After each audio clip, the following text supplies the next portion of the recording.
எங்க அப்பா ஒரு பொண்ணு வந்து வீட்டில் இருந்தா அவள் வந்து சும்மா தான் இருப்பாள், தூங்கிக்கிட்டு தான் இருப்பாள். அவளுக்கு வேலை வெட்டி கிடையாது. வீட்டில் இருக்கிற வேலையெல்லாம் அப்போ யாருங்க பார்க்குறது?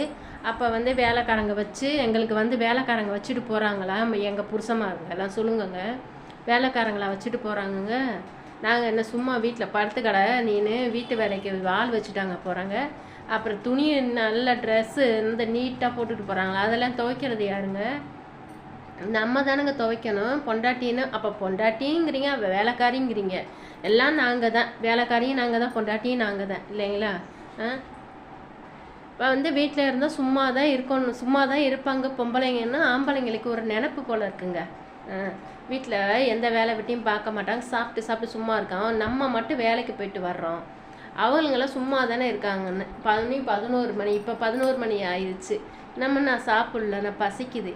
ஏன்னா வீட்டில் சும்மா இருந்தாக்கா நல்ல தலைவாரி இருக்கிறத பார்த்தீங்களா, என் மூஞ்சியும் என்னோடய தலையும் நல்லா தலைவாரி நல்லா குளித்து நல்லா நீட்டாக ட்ரெஸ் பண்ணி நல்லா நீட்டாக இருந்திருப்பேனுங்க. ஏங்க நான் பரதேசி மாதிரி இருக்கிறேன்னா, பரதேசி மாதிரி நான் கிடக்கிறேன். நான் என் வீட்டில் இருந்த மாதிரி அங்கே இருக்கேன். நல்லா என் வீட்டில் நான் கல்யாணம் பண்ண முன்னாடி இருந்தேனே அப்படியாங்க நான் அங்கே இருக்கிறேன். பரதேசி மாதிரி எப்போ வந்தனோ பரதேசி மாதிரி ஆயிட்டேன். அந்த மாடுங்களை பார்த்துக்கிட்டு வீட்டு வேலையை பார்த்துக்கிட்டு கிடக்கிறேன் நான்.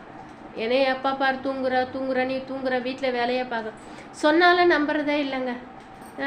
நீ இல்லை, நீ பொய் சொல்கிறேங்கிறதுங்க. அப்போ வீட்டில் இருக்கிற பொம்பளைங்களாம் பொய் சொல்லிக்கிட்டு தூங்கிக்கிட்டு தான் இருக்காங்க. அப்போ வீட்டில் வந்து எல்லாம் சமைச்சு வைக்கிறதுலேருந்து, துணி துவைச்சி வைக்கிறதுலேருந்து, வீட்டு வேலை பார்க்குறதுலேருந்து, வீடு ஆடு மாடுங்களை பார்க்குறதுலேருந்து எல்லா வேலையும் இப்போ வீட்டுக்கு ஆள் வந்துடுறாங்க, வேலைக்காரங்க வந்துடுறாங்க. அப்படித்தானுங்க.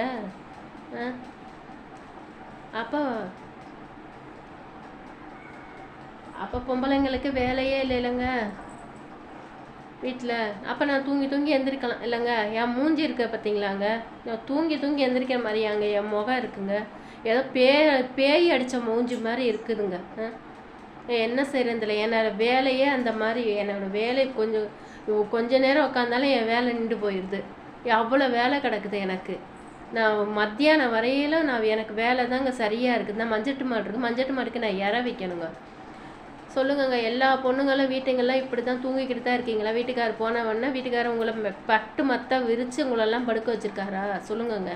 என்னை என் வீட்டுக்காரர் பட்டு மத்தையில் படுக்க வச்சுட்டு அவர் வேலைக்கு போயிடுவார். நான் பட்டு மத்தையில் தூங்குவேன், அவர் வந்துடுவார். வந்தோடனே என்னை எழுப்புவாருங்க. அப்படி தான் எல்லோரும் இருக்கிறீங்கன்னா எனக்கு கமெண்ட் பண்ணுங்கங்க, லைக் பண்ணுங்கங்க, சப்ஸ்கிரைப் பண்ணுங்கங்க. கண்டிப்பாங்க என்னை மாதிரி பொண்ணுங்களுக்கு சப்ஸ்கிரைப் பண்ணுங்க. முதல்ல நானே ஏதாவது வேலைக்கு போகணுன்னு பார்க்குறேன். எனக்கு வேலைக்கு போனாலும் அதுக்கு ஒரு குத்தம் சொல்கிறாரு.